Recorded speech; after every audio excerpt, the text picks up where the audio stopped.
Les cantiques qui ont été enfantés dans la présence de Dieu transcendent le temps pour inspirer, stimuler, transformer et encourager de nombreuses générations d'hommes.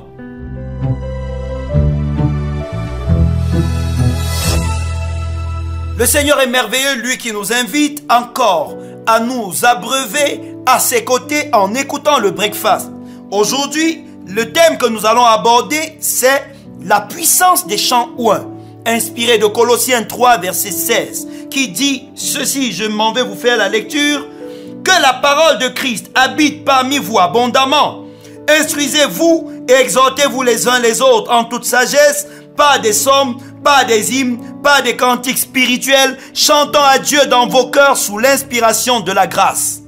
Amen. Toutes les musiques où on cite des versets bibliques ou prononce le nom de Jésus ne sont pas forcément des chants ouïs. Ils sont peut-être des chants religieux, mais ne portent pas la vie, ne provoquent pas les transformations.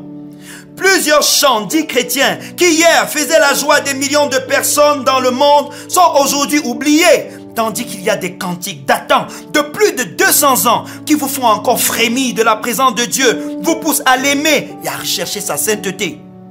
Colossiens 3, verset 16 vous invite à libérer l'onction de Dieu dans votre vie en exécutant régulièrement des chants ouïs. Il en cite 3 catégories: les psaumes, les hymnes et les cantiques spirituels.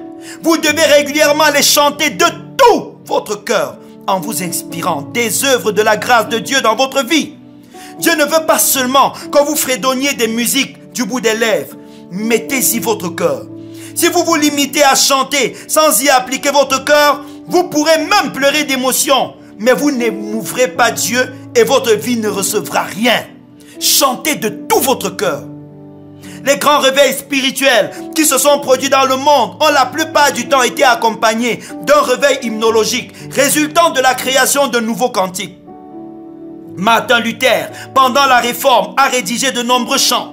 Charles Wesley a écrit de nombreux chants pendant le réveil méthodiste. L'armée du salut a légué de nombreux hymnes aux générations suivantes. Chantez régulièrement dans la présence de Dieu et laissez le Saint-Esprit vous inspirer de nouveaux cantiques qui triompheront du temps et béniront des générations. L'apôtre Paul précise quelques effets des chants ouïs. Ils font habiter la parole de Dieu en vous, vous instruisent et vous exhortent. Avez-vous remarqué qu'il est plus facile de se rappeler des paroles d'une musique que de celle d'un sermon? Chanter la parole de Dieu est un grand moyen de la mémoriser et de la transmettre. De nombreux cantiques chrétiens vous permettent de comprendre des notions bibliques. Il vous suffit parfois de chanter un cantique pour vous rappeler des bienfaits de l'évangélisation ou relancer votre vie d'adoration. Exécuter des chants ouïs ne vous laissera pas tel que vous êtes, mais vous enseignera, vous consolera, vous encouragera, vous fortifiera. Ces chants créeront aussi un effet merveilleux sur votre entourage et l'exposeront à la parole de Dieu. Amen. Nous allons ensemble prier. Je vous propose maintenant de demander au Seigneur de vous rappeler par son esprit un cantique qu'il veut vous voir exécuter maintenant. Ça peut être pour quelqu'un: la voix du Seigneur m'appelle. Prends ta croix et viens, suis-moi. Si c'est ça, chantez-le.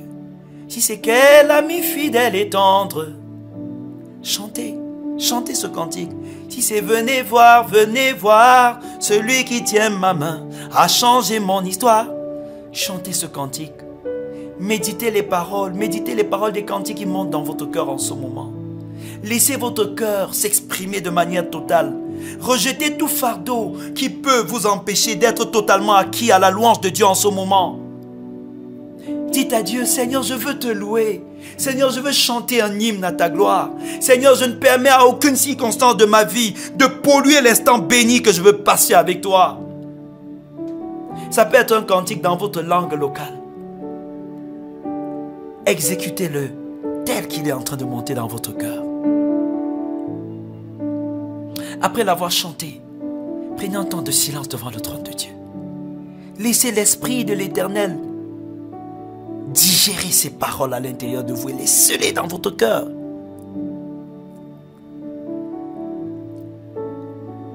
Dites merci à Dieu. Dites-lui merci. Demandez-lui de vous inspirer un cantique nouveau. Le roi David disait, chantez à l'Éternel un cantique nouveau. Je prie que cet instant enfante un cantique spécial qui n'a jamais été entendu devant le trône de Dieu. Je prie que le Saint-Esprit délie votre langue, même si vous n'étiez pas un chantre attitré, et qu'il vous fasse chanter à la gloire de l'Éternel. Père, merci d'accueillir les chants que nous t'élevons au nom de Jésus. Amen. Je vous encourage à noter les paroles des mélodies que le Seigneur vous inspire quand vous êtes dans sa présence. Et vous avez la possibilité aussi de témoigner de l'enseignement de ce matin en nous envoyant dans notre adresse mail les paroles du chant que vous avez reçu ou encore par WhatsApp. Que Dieu vous bénisse abondamment, qu'il vous garde dans son amour. Amen.